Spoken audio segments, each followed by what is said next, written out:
எடப்பாடி பழனிசாமி நீங்கள் திருவையாருக்கு வராங்க, அப்போ அவங்களுக்கு நீங்கள் சந்திக்கிறதுக்கு வாய்ப்புகள் உண்டா? இல்லை, நான் திரும்பவும் சென்னைக்கு 6 மணிக்கெலாம் போகணும். அதனால் நான் இப்போ கல்யாணம் முடிச்சுட்டு உடனே கிளம்புறேங்க.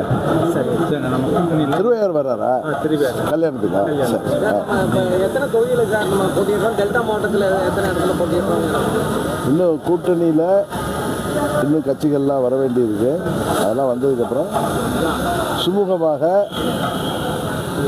தொகுதி பங்கீடு என்டிஏ கூட்டணியில் நடைபெற்று தேர்தலை ஒற்றுமையாக சந்தித்து தமிழ்நாட்டில் என்டிஏ கூட்டணி ஆட்சி அண்ணா திராவிட முன்னேற்ற கழகத்தின் தலைமையில் அம்மாவின் ஆட்சி அமைப்போம்.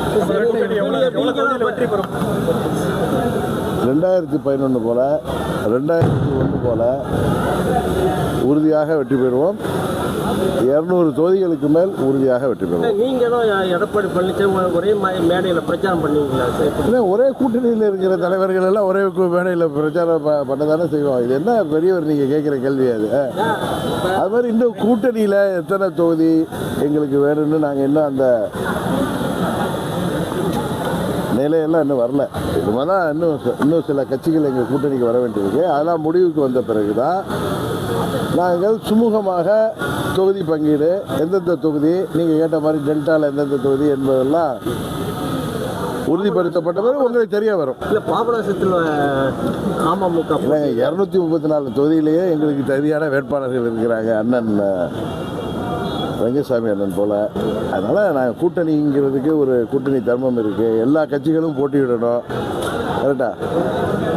அதிமுக போட்டியிடணும், பாஜக போட்டியிடணும், பாமக போட்டியிடணும், அமமுக போட்டியிடணும், இன்னும் தமிழ் மாநில காங்கிரஸ் போட்டியிடணும், நண்பர் ஜான் பாண்டியன் போட்டியிடணும், ஏசிஎஸ் அவர்கள் போட்டியிடணும்.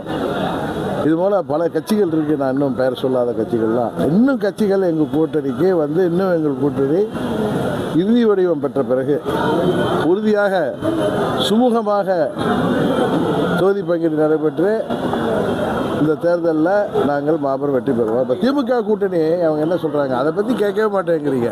நீங்கள் நிற்பீங்களா, இங்கே அவர் நிற்பார், ஏன் இப்படி நீங்களும் சேர்ந்து இப்படி நம்ம ஊர்லேயும் இப்படி இருக்கீங்களா? திமுக கூட்டணி வலுவான கூட்டணி, நாங்கள் 10 ஆண்டுகளாக இருக்கோம், கொள்கை கூட்டணியெல்லாம் கதை விட்டுட்ருக்காங்க. அன்றைக்கி பாராளுமன்ற உறுப்பினர் கார்த்திக் சிதம்பரம் என்ன சொல்கிறாரு? காங்கிரஸ் கட்சிக்கு சார்பாக குழு அமைத்து பல மாதங்கள் ஆகுது, இன்னும் திமுக சார்பாக குழுவே அமைக்கலை அப்படிங்கிறாங்க. அங்கே உள்ள குழப்பங்களும் அங்கே அந்த கூட்டணியெல்லாம் கட்சிகள்லாம் நீடிக்குமாங்கிற நிலையே ஒரு திருசங்கு சொர்க்கத்தில் இருக்கிறப்ப நீங்கள் எங்கள் கூட்டணிக்கு அதை பார்ப்பீங்களா? ஒரே மேடையில் பிரச்சாரம் பண்ணுறீங்களா? ஒன்றா உட்காந்து சாப்பிடுவீங்களா? தோளில் கை போட்டுக்குவீங்களா? இல்லை, என்ன சின்ன பிள்ளைத்தனமான கல்வி பெரியவர்லாம் கேட்குறாரு. அதனால் இன்றைக்கு எங்கள் கூட்டணி கடந்த 2-3 மாதங்களில் பலப்பட்டு வருது, இன்னும் பலப்பட்டு விடும்.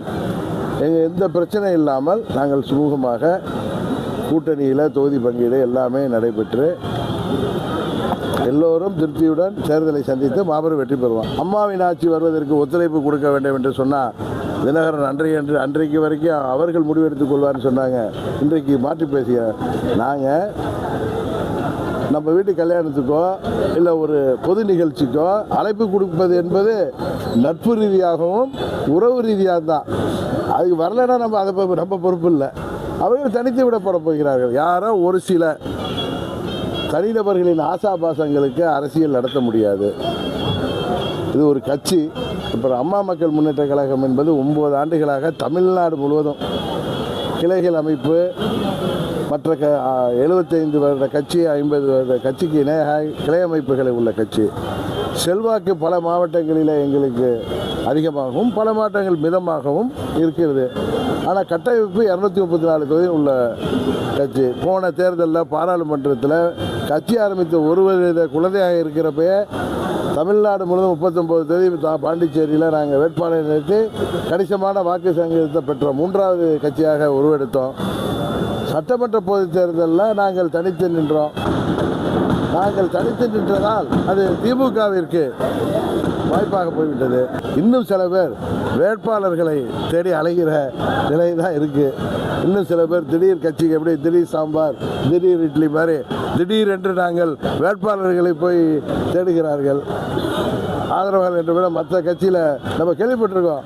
மற்ற கட்சி நிர்வாகியை தான் கட்சிக்கு சேர்த்து வேட்பாளர்களுக்கே மற்ற கட்சிக்கு ஆள் விடுவர்கள் 5 கோடி தருகிறோம், 10 கோடி தருகிறோம், உங்களுக்கு தேர்தல் செலவுக்கு 10 கோடி தருகிறோம் என்று சொல்லி பாவம் ஏமாற்றி இன்றைக்கு தேசிய ஜனநாயக கூட்டணியை மிரட்ட பார்க்கிறார்கள் பலர். இவர்களுடைய முகத்திரையெல்லாம் கிழிந்துவிடும். நட்பு ரீதியாகவும் உறவு ரீதியாகவும் நாங்கள் கொடுக்கிற தனிப்பட்ட அழைப்பை, தனிப்பட்ட நட்பு, தனிப்பட்ட உறவு என்பது வேறு. கட்சி என்று வரும் பொழுது உறவு நட்புக்கெல்லாம் அதில் இடமில்லை. ஏன்னா லட்சம் தொண்டர்கள் நம்மை நம்பி இருப்பவர்கள். எனக்காக பதவியெல்லாம் தூக்கி எறிந்து விட்டு, நீங்கள் கூட கேட்டீங்க, அண்ணன் ரங்கசாமி போன்றவர்கள், இதுபோல் பல பேர் மாவட்டங்களில் மாவட்ட செயலாளராக, ஒன்றிய செயலாளராக, ஒன்றிய நிர்வாகிகளாக, பல 23 அணி நிர்வாகிகளாக, கிளை கழகம் வரை நிர்வாக அமைப்போடு செயல்படுவர்கள். எல்லோருக்கும் போட்டியிட வேண்டும் என்கிற ஆசை இருக்கும். எந்த கட்சிக்குமே 234 தேதியிலையும் போட்டியிடுகின்ற வாய்ப்பு இருக்காது. அதுபோல் எல்லாம் நல்ல அறிவு முதிர்ந்தவர்கள், அனுபவம் மிக்கவர்கள், அதை புரிந்து கொள்வார்கள். நடிகர் விஜய்னால அதனால நான் எதுக்கு எல்லாம் சொல்கிறேன்னா, நிறைய டிபேட்லாம் நடத்துறீங்க, என்ன அனுபவம் நடத்துறீங்க, ஏதோ வாக்கு வங்கியில் பிளவாலாம் கேட்குறீங்க. எந்த பிளவும் கிடையாது. மக்கள் எல்லாரையும் பார்த்து கொண்டிருக்கிறார்கள். குறிப்பாக டெல்டா மற்றும் தென் தமிழக மக்கள் அரசியல் விழிப்புணர்வு மிக்கவர்கள். உங்களுக்கு தெரியும், அவர்கள் யாரோடைய மிரட்டலுக்கோ திடீர் சாம்பார் மாதிரி திடீர் வேட்பாளர்களை எல்லாம் அவர்கள் புறந்தள்ளி விடுவார்கள். தேசிய ஜனநாயக கூட்டணி, அனைத்து இந்திய அண்ணா திராவிட முன்னேற்ற கழக தலைமையில் அமைந்திருக்கிற இந்த கூட்டணி மாபெரும் வெற்றி பெறும். பல கேள்விகளுக்கு நான் பை சொல்லிட்டேன். பல ஊடகங்கள் நடந்த டுபாக்கூர் டிபேட்டுகளுக்கு பை சொல்லிட்டேன். தினகரன் அப்படி சொல்கிறாரே, ஒரு நட்பு ரீதியாக, ஒரு மரியாதை ரீதியாக, உறவு ரீதியாக வீணா போயிடக்கூடாதுன்னு நான் கூப்பிட்டா அதைக்கே பயப்படுகிறார்கள்.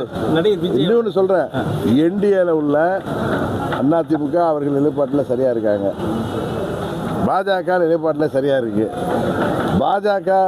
பாமக நிலைப்பாட்டில் சரியாக இருக்குது, தமிழ் மாநில காங்கிரஸ் அவர்கள் நிலைப்பாட்டில் சரியாக இருக்காங்க, அம்மா மக்கள் முன்னேற்ற கழகம் எங்கள் நிலைப்பாட்டில் சரியாக இருக்கும். ஏதோ நண்பாக பழகியவர்கள், உறவினர்கள் என்ற முறையில் அவர்கள் ஊரோடு ஒத்து வாழ வேண்டும், நாளைக்கு தனித்து விடப்பட்டு விடக்கூடாது, அவர்களுக்கு பழிச்சொல் வந்து விடக்கூடாது நல்ல எண்ணத்தில் நான் சொல்வதையெல்லாம் யாரோ ஒரு சிலர் வேறு மாதிரியாக நினைத்து கொண்டு திடீர் சாம்பார் போல, திடீர் இட்லி போல, ஜங்க் ஃபுட் மாதிரி இப்போலாம் திடீர் உணவு மாதிரி கேண்டிடேட்டை தேடிக்கொண்டிருக்கிறார்கள். இதெல்லாம் பார்த்தா பரிதாபமாக இருக்கிறது. உண்மையில் அப்படி தான் சொல்ல முடியும். சரிதானே? நம்ம ஊரில் நான் சொல்கிறேன், நீங்கள் புரிஞ்சுக்குவீங்க. இப்போ தேர்தல் அறிக்கை அறிவிச்சிருக்காங்க 2 கட்டமாக. அது மக்களிடத்தில் எப்படி நீங்கள் தான் சொல்லணும். ஏன்னா அவருடைய அறிவிப்புகள்லாம் சாமானிய மக்களுக்கு, ஏழை எளிய மக்களுக்கான அறிவிப்புகளுக்காக 10 அறிவிப்புகள் கொடுத்துருக்காரு. அதை இப்போ திமுக தேர்தல் வாக்குறுதி மாதிரி மக்களை ஏமாற்றுகிற வாக்குறுதி கிடையாது. நாங்கள் எல்லாம் அம்மாவின் பிள்ளைகள். எங்கள் கூட்டணி சார்பாக வருகின்ற அனைத்து இந்திய அண்ணா திராவிட முன்னேற்ற கழகமாக இருக்கட்டும், அமமுகவாக இருக்கட்டும், பாஜகவாக இருக்கட்டும், மற்ற கட்சிகள் சார்பாக கொடுக்கின்ற தேர்தல் வாக்குறுதிகளை உறுதியாக 5 ஆண்டுகளுக்குள் நிறைவேற்றக்கூடிய வாக்குறுதிகள், ஏமாற்றுகின்ற வாக்குறுதிகளோ வார்த்தை சாரங்களோ இல்லாத வாக்குறுதிகள் கொடுத்து மக்களை எல்லாம் போராட விடாமல் அவர்கள் கோரிக்கைகளை உறுதியாக 5 ஆண்டுகளுக்குள் நிறைவேற்றுகின்ற வாக்குறுதிகளை தான் நாங்கள் கொடுத்தோம். தேர்தல் வாக்குறுதி திமுக வாக்குறுதியை காப்பி அடிச்சிருக்கீங்கன்னு சொல்றாங்க. திமுக தான் எந்த வாக்குறுதியும் இப்போ டுபாக்கூர் வாக்குறுதி நிறைவேற்ற முடியாத வாக்குறுதி தானே சொல்கிறாங்க. நாங்கள் சொல்கிறது நிறைவேற்ற வாக்குறுதி. தமிழ் எழுத்துல எழுதுனா எல்லாமே காப்பி மாதிரி தான் தெரியும் உங்களுக்கு. வேணா வேற லாங்குவேஜில் தான் கொடுக்கணும். சொல்லுங்கள். விஜயோட வரவுனால தமிழகத்தில் மாற்றம் வர்றதுக்கு வாய்ப்பு இருக்கும். நான் பல முறை சொல்லியிருக்கேன். நான் ஒரே கருத்தை தான் சொல்லுவேன். நான் அப்போ சொன்னப்பெல்லாம் நீங்கள் கூட்டணிக்கு போய் அப்படின்னு எப்படி 2006 மறைந்த திரு விஜயகாந்த் அவர்கள் வந்தபோது ஒரு பாதிப்பு இருந்ததோ அது போன்ற பாதிப்பு பல கட்சிகளுக்கு இருக்கும். ஆனால் திரு விஜய் அவர்கள் வந்திருப்பதன் மூலம் அதை விட அதிகமான பாதிப்பு ஏற்படக்கூடிய சூழ்நிலை நிலவுவதாக தான் இந்த சர்வே எடுக்கிறீங்க, இந்த ஊடகத்தில் உள்ள சீனியர்கள்லாம் சொல்கிறீங்க. அது திமுக அணியை பலமாக, குறிப்பாக திமுக வாக்கு வங்கியை பெருமளவில் பாதிக்கும் என்பதுதான் எங்களது அனுபவத்திலும் நாங்கள் கேள்விப்படுகிற கருத்து அது என்டிஏ கூட்டணிக்கு மிகவும் சாதகமாக இருக்கும். எங்களுக்கு அந்த பாதிப்பு இருக்காது. உறுதியாக அது எங்கள் வெற்றிக்கு உதவி செய்யும். அதனால தான் நான் வந்ததுலேருந்து அவரை வரவேற்றுக் கொண்டிருக்கிறேன். தெரியுதா உங்களுக்கு?